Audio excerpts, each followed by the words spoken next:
더운데 자꾸 덥다 이런 얘기하면 사실 더 더워지는 거거든요. 그런데 내일이 오늘보다 더 덥답니다. 참 이거. 요즘 국민 초원이 쏟아지고 있다는 그 전기요금 누진제 이 체계도 한번 짚어보도록 하겠습니다. 먼저 얼마나 더운지 KBS 취재진이 어제 열화상 카메라로 도심의 온도를 한번 측정해 봤다고 합니다. 함께 한번 화면 보시죠.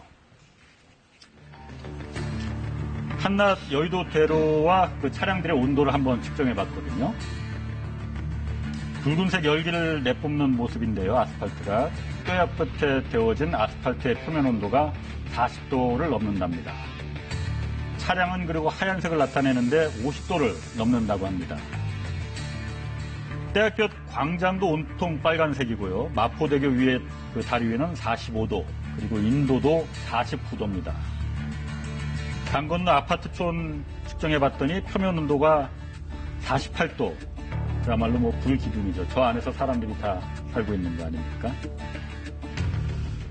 자, 이렇게 덥다 보니까 이 폭염으로 인한 피해 굉장히 좀 커지고 있다고 해요. 폭염 때문에 응급실에 가신 분만 2,200분이 넘는다고 하고요. 심지어는 사망자도 27분에 지금 다다르고 있습니다. 네. 농림축산식품부가 발표한 거에 보면 전국 15개 시도에서 폭염으로 폐사한 가축수가 총 314만 마리라고 하는데요. 이게 작년 기준으로 보면 54% 정도 증가한 걸로 나타나고 있습니다. 그리고 농작물도 158헥타르가 지금 말라 있는 상태이기 때문에 전체적으로 참 심각한 상태다라고 보여집니다. 그렇군요. 지금 저희 화면에 보이는 건 양식장에서 물고기들 폐사된 화면이고요. 사과인가요? 사과. 요즘 복숭아가 많이 물러서 저게 복숭아군요. 복숭아가 많이 물러서 터진다고 그러더라고요. 자, 북한은 사실 좀 북쪽에 있기 때문에 여기보다 좀 시원할까 했는데 이거 그렇지도 않은 것 같아요. 네. 북한 방송에서도 요즘 연일 폭염 관련된 뉴스가 자주 나온다고 하는데 북한 뉴스 잠깐 좀 보고 가시겠습니다. 융문 38.5도, 수동구 37.9도, 회룡 37.8도를 비롯해서 전국의 여러 지역에서 35도 이상의 고온 현상이 나타났습니다.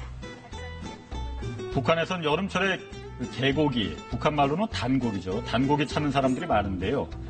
식당을 찾은 한 중년 여성이 손선풍기로 연신 바람을 쐬는 모습도 눈길을 끕니다. 북한에도 저 손선풍기 있군요. 평양에 지금 보시는 곳은 문수 물놀이장인데 그야말로 인산인해입니다. 삼복철이어서 우리 물놀이장은 1,000만 원을 이루고 있습니다. 가족 단위로도 단체별로도 많이 찾아오는데 특히 방학을 맞으면서 우리 학생 소년들이 즐겨 찾고 있습니다. 일본에서는 우리보다 폭염이 더 심하잖아요. 네. 심각하고. 남자들이 양산 쓰기 운동 벌인다고 하는데 그 효과가 좀 있다는 거예요. 그렇죠. 우리나라에서도 지금 남자 양산을 검색하면 여기에 대한 관심도가 뜨거운데요. 실제로 온도를 한 8도 정도 낮추는 효과가 있다고 합니다. 게다가 더불어서 대한민국 남성들도 이 탈모에 굉장히 관심들이 많은데 이 뜨거운 여름에 햇볕을 그대로 맞게 되면은 정수리 부분에 대한 이 원형 탈모 현상이 가속화될 수 있기 때문에 저렇게 양산을 쓰는 건 굉장히 좋은 현상이라고 얘기를 하는데요. 실질적으로 아직까지 대한민국 사회에서는 양산은 좀 여성들이 쓰는 나름대로의 우산 같은 느낌을 갖고 있어서 이런 문화들이 좀 형성될 필요가 있다. 그리고 표준 국어 대사전에서 여전히 양산을 검색하면 여성들이 쓰는 거를 이렇게 이 단어에 대한 재정의가 나오기 때문에 여기에 대해서도 문화가 좀 바뀔 필요가 있지 않는가 이런 생각이 듭니다. 에어컨 안 틀 수 없어요. 예. 일본에선 그래서 에어컨 안 틀면 죽는다 그러니까 틀어라 이렇게 정부 홍보 문건도 나온다고 하는데 전기요금이 사실 걱정이거든요. 에어컨 요즘 틀면은 이 전기요금이 지금 얼마나 좀 더 나오게 되는 거예요? 그러니까요. 다들 아마 이번 달 전기 얼마가 나올 건가 안 틀 수는 없고라고 이제 걱정하시면서 기다리고 있으실 것 같은데요. 4인 가구 기준으로 예를 들어 좀 설명을 해드리도록 하겠습니다.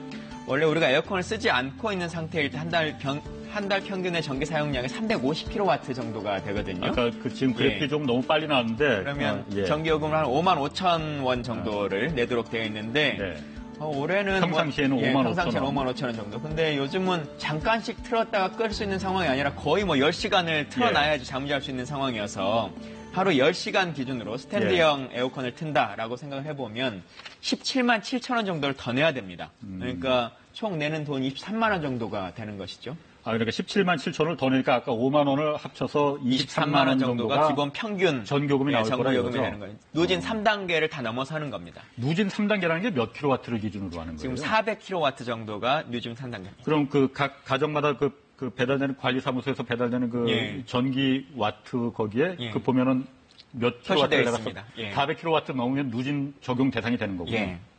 누진이 1단계, 2단계, 3단계인데 400kW가 마지막 단계까지 넘는 것이죠. 이 전기요금 크게 뛰는 게 이 누진제 때문에 그렇다는 거잖아요? 네, 맞습니다. 그러니까 이마저도 2016년도에 개편된 상황에서 이 정도로 됐다는 건데 2016년도 전에는 더 많은 분들이 이 에어컨을 키면서 전기를 걱정을 많이 했거든요. 그 당시에는 6단계였기 때문에 1단계에서 6단계까지 총 요금이 11배까지 차이가 났다는 겁니다. 지금은 그것을 간소화시켜서 3단계로 줄이게 된 상황인데요. 여전히 에어컨 같은 경우를 많이 틀면 틀수록 최종적으로 내게 되는 요금들이 훨씬 더 늘어나게 되기 때문에 지금 같은 상황 속에서 취약계층이라든지 또 어린아이를 키우고 있는 가정 같은 경우는 에어컨을 틀 수밖에 없는 상황이라서 지금 이낙연 국무총리도 폭염과 같은 경우는 특별 재난으로 규정해서 이 누진제라든지 이 전기요금에 대한 나름대로 개편에 대한 목소리들이 커지고 있는 상황이죠. 지금 저 화면을 한번 좀 예전에 2016년도 이전까지는 6단계였는데 누진제가 지금 2016년도 12월에 그나마 좀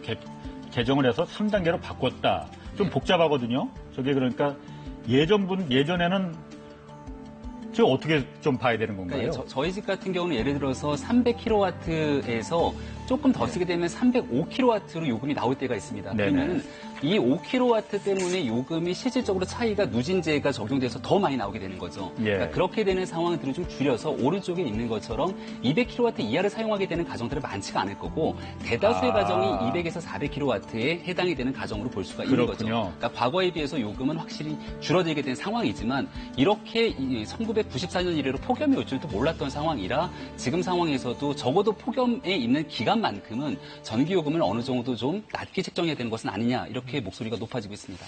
이 국민들 청원도 굉장히 지금 많아요. 청와대 국민청원에도 그러니까 지금 뭐 온갖 청원들이 많이 나온다고 하지 않습니까? 지금 보면은 뭐 전체적으로 누진제를 다 폐지하지는 못한다면은 요 한여름철 지금처럼 이렇게 더운데 한두 달 정도만 좀 폐지해야 되는 거 아니냐. 뭐 이런 얘기도 많이 나와요. 뭐 일리 타당성이 있을까요? 없을까요? 예, 뭐 산업용 전기나 이런 것들은 누진제가 없기 때문에 가정용에만 왜 누진제를 적용하느냐라고 하는 요구도 저는 충분히 지금은 할 수 있다고 생각합니다. 그래서 이제 그런 청원들도 올라와 있고요. 또 지금처럼 이제 이렇게 더위면 총리 같은 경우도 지금은 이건 거의 재해에 가까운 거다라고 얘기를 했기 때문에 그리고 아까 일본에서 에어컨을 틀지 않으면 안 된다라고 하는 정부의 발표가 있고 이런 상황이니까 지금 추가되는 전기 요금과 관련해서는 뭐 정부가 좀 누진제라고 하는 거 혹은 일정 정도의 전기를 좀 감면하는 이런 제도도 필요하다라고 하는 생각들이 있고요. 그래서 정부도 이제 개시제라고 하는 제도를 좀 검토하겠다. 계절과 시간에 따라서 요금을 좀 달리 적용하겠다라고 하는 이제 고민을 한다고 하는데 근데 이제 이게 만약에 만들어진다고 해도 바로 지금부터 이제 실효가 되는 것은 아니기 때문에 올해를 어떻게 넘길 거냐라고 하는 이제 문제에 대해서도 정부가 좀 답을 빨리 해야 되지 않을까 싶습니다. 제가 좀 한 가지 좀 답답하다고 할까요? 그러니까 산업용 전기에는 누진제 적용 안 된다고 되어 있지 않습니까? 또 단가도 싸요. 가정용에 비해서. 그 부담을 하여튼 누군가는 지어야 되는 거 아닙니까? 일반 가정용 전기가 다 그 부담을 산업용 전기를 부담하는 거 아니에요? 이거 맞는 겁니까? 또 산업용 전기에 대한 요금을 올리게 되면 이 전기요금에 대한 인상이 제품 가격에 형성이 될 것이고 물가가 오르게 돼서 소비자에 전가된다. 이런 요구들도 있는 거거든요. 그러니까 산업용 전기요금을 올리는 것도 중요한 의제가 될 수 있겠지만 지금 같은 상황에서는 폭염으로 인해서 특별하게 누진제가 적용되기 어려운 구간들이 있는 겁니다. 그래서 저는 지금 산업용 전기 같은 경우도 계절별로 다른 상황으로 요금제가 책정이 되거든요. 그러니까 지금 가정용 전기에 있어서도 4계절 중에 겨울이라든지 여름 같은 경우는 특수성이 있는 계절로 볼 수 있는 거거든요. 이런 계절별 특수성에 맞게 요금 제도를 개편할 필요가 있다. 이런 목소리들이 있는데 정부가 이런 내용들을 좀 유심히 들여다볼 필요가 있는 상황인 것 같습니다. 사실 지금 보면은 산업 몇몇 그야말로 대기업들 보면은 뭐 분기당 수십조, 10조 대의 이익을 나는 기업들조차도 이 전기요금을 혜택을 받아요. 그 상식적으로 좀 그러니까 우리가 산업화 초기 단계에서 기업을 예. 좀 육성하자라고 한 측면일 때는 그렇죠. 기업 전기를 원가 이하로 이제 제공하는 걸로 국가의 경제를 살렸다라고 하면 지금 이제 그런 단계는 좀 넘어섰기 때문에 정상적인 원가 체계로 다시 재조정이 필요하다 이렇게 보여집니다. 그렇군요. 뭐 전기요금 누진제 조정하는 방안 이거 가능할지 어떨지 모르겠지만 정부에서도 지금 그 고려 중이라고 하니 예. 살 시간은 상당 부분 좀 걸릴 것 같아요. 에어컨 사용하는 방법 이게 좀 전기요금 덜 나오게 하는 방법 좀 있다고 좀 들었거든요. 한번 네. 좀 소개해 저희 주시죠. 집도 아이들이 많아서 에어컨 많이 켜놓는데요. 첫 번째는 선풍기랑 항상 같이 돌려야 됩니다. 그러니까 에어컨만 가지고 시원하게 하는 건 무리가 있기 때문에 선풍기가 에어컨보다 전력을 적게 잡아먹기 때문에 항상 같이 좀 돌리는 게 중요하고요. 온도를 26도로 설정하는 게 굉장히 중요하다고 합니다. 저희 집도 아무리 더워도 에어컨 온도는 항상 26도를 내려가지 않게 하는 얘기를 많이 하고요. 실질적인 전기를 돌리는 거는 실외기가 많은 부분들을 차지한다라고 얘기를 하고 있는데 실외기에 최대한 그늘막을 설치하고 어느 정도 통풍이 잘 되게 하는 게 굉장히 중요하다고 하니까 이런 기본적인 내용도 국민들 다 잘 아실 겁니다. 실외기에 그늘막을 설치한다. 실외기 그늘막을 설치하고 통풍이 잘 되는 공간에 설치하게 되는 것 이것도 굉장히 중요한 내용을 차지한다라고 얘기를 하고 있습니다. 그 제습 기능으로 놓으면 에어컨을 냉방이 아니고 제습 기능으로 놓으면 전기요금이 덜 먹는다라는 얘기들도 많이 얘기도 있어요. 있는데요. 근데 실제로 에어컨 제조사나 관련한 논문들을 보면 실제 그러지는 않는다. 전기 자체를 그렇게 적게 먹지는 않는다. 다만 우리가 이제 이게 공간이 별로 좋지 않다라고 하는 걸 느낄 때 온도도 있지만 습도의 문제 때문에 좀 찝찝한 경우들 많이 있기 때문에 그 부분과 관련해서 그 당시에 당일날의 온도나 아니면 습도를 좀 고민할 필요성이 있겠다 이렇게 보여집니다. 그렇군요. 자, 오늘 마지막 순서로 사사건건 사진관 보겠습니다. 오늘 사진관은 빨간 원 캠페인 사진 준비했는데요. 경기 남부경찰청이 관내 해수욕장과 물놀이장, 수영장 곳곳에 빨간 원 스티커를 지금 보이는 것처럼 부착했다고 해요. 몰카 범죄 예방을 위해서라고 하는데 밑에 글씨가 잘 안 보이지만은 찰칵이 철컹이 될 수 있습니다라고 써 있네요. 한마디씩 좀. 노출이 심한 계절이기 때문에 여러 가지 이런 몰카 범죄가 극성을 부리고 있는 계절이기도 하거든요. 저는 저기 덧붙여서 몰래카메라 범죄를 하게 되면은 어떤 방식의 처벌을 받게 되는지 아주 중요한 실사례를 좀 적어놨으면 좋겠어요. 일각의 재판부의 판사까지도 몰카 범죄에 연루된 적이 있었는데 그렇죠. 그리고 선방망이 처벌하면 절대 안 됩니다.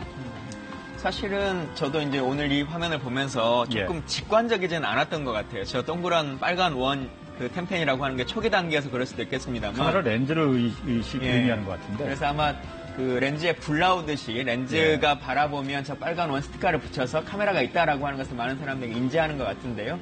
많은 사람들이 저 빨간 원만 보고도 어떤 문제다라고 하는 것을 인식할 수 있는 그런 세상이 빨리 왔으면 좋겠습니다. 알겠습니다. 자, 오늘 김광진 전 의원 그리고 김병민 교수 수고하셨고요, 두 분.